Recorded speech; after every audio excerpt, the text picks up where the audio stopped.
If you slipped out of the room right now, quietly without saying goodbye, how long before anyone noticed? You already know the answer. That's why it hurts. Nobody has asked you to leave. But nobody has really asked you to stay either. This is the loneliness of being surrounded. There is a reason this particular feeling cuts so deep. In the early 20th century, Charles Cooley proposed something called the looking glass self. His argument was slightly unsettling. We learn who we are, in large part, through how other people respond to us.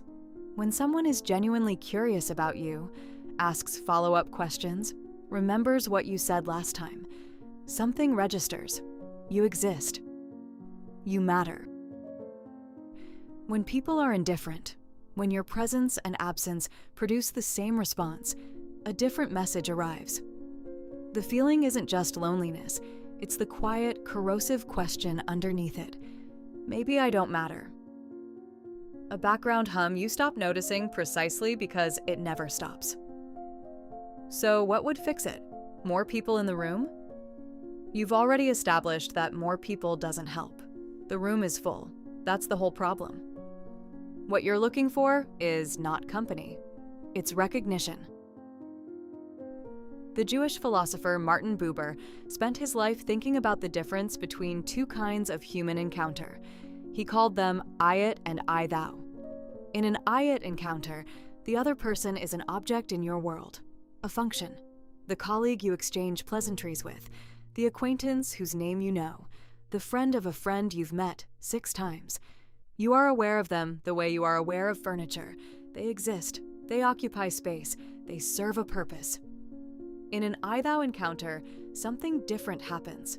The other person becomes fully real to you, not a role, not a function, a whole interior world as complex and particular as your own, suddenly present.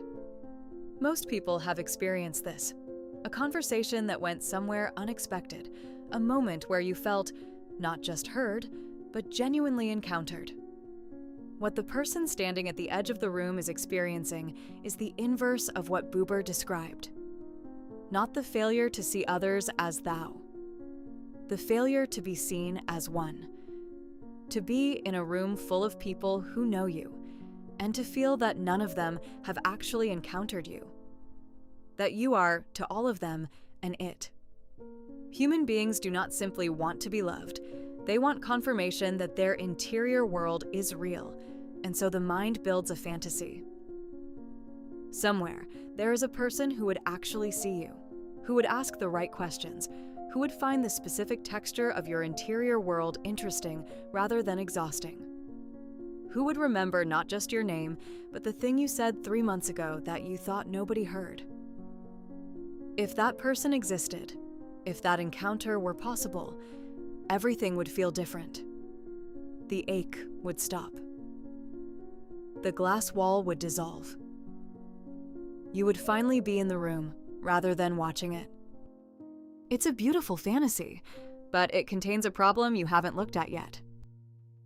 To be truly seen means being truly present. Not the curated version. Not the competent, faintly amusing version you bring to rooms. The real one. The one with the fears that don't make sense, and the needs you haven't admitted, and the parts of yourself you've never shown anyone, because you're not sure they'd survive the showing. That version. And the moment you actually imagine someone encountering that version, something tightens. Because being seen is not just warmth, it is exposure. It is handing someone the specific knowledge of where you are vulnerable, what you need, what would hurt you. It is making yourself legible to someone who might use that legibility against you, or worse, who might simply find you and not be interested.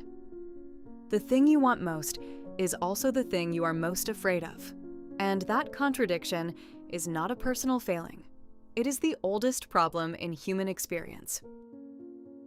The German philosopher Arthur Schopenhauer described it with an image that is almost too precise. A group of porcupines on a freezing winter night. They huddle together for warmth. But as they get closer, their quills begin to pierce each other. The pain forces them apart. The cold drives them back together. The quills drive them apart again. They spend the night in this oscillation, never warm enough, never far enough away to stop hurting. Schopenhauer meant this as a portrait of human intimacy. We need each other, but we also wound each other. Every attempt at closeness carries the possibility of pain, misunderstanding, rejection, the specific cruelty of being known and still found wanting. So we approach and retreat, spending our lives in the uncomfortable middle distance, close enough not to freeze, far enough not to bleed. The person standing at the edge of the room has simply found their middle distance and stayed there. The glass wall isn't something that happened to them. It's something they built, carefully, reasonably, in response to real pain, and then forgot they built. The loneliness isn't a mystery. It's the price of the protection. So here is where you actually are. Too distant, invisible. The looking glass shows nothing. The I thou encounter never comes. The ache of not mattering settles in and stays. Too close, exposed, the quills, the vulnerability, the risk of being fully seen and found ordinary or worse, too much. There is no position that is safe, and this is not a modern problem. It is not caused by phones or social media, though these things make it worse. This is the condition of being a conscious creature in a world of other conscious creatures. Separate minds can never completely reach one another. The gap between one interior world and another cannot be fully closed. Language approximates, gesture suggests. Even the deepest love is partly a sustained act of imagination. You constructing the most accurate version of another person you can manage, them doing the same for you, both of you knowing the map is not the territory. And yet, we keep trying. That is not delusion. That is something closer to the defining characteristic of what we are. The porcupines never solve the problem. They don't grow shorter quills. They don't become immune to the cold. They find a distance where both are tolerable, where enough warmth reaches them and the wound stays small enough to bear. That is not failure. That is the whole achievement. The goal was never complete understanding. Such a thing doesn't exist. The person who is waiting to be perfectly understood will wait forever. What exists is something smaller and more fragile, the conversation that goes a little deeper. The friend who notices, the question that wasn't required. The brief moment when two separate minds manage to meet. Not completely, just enough.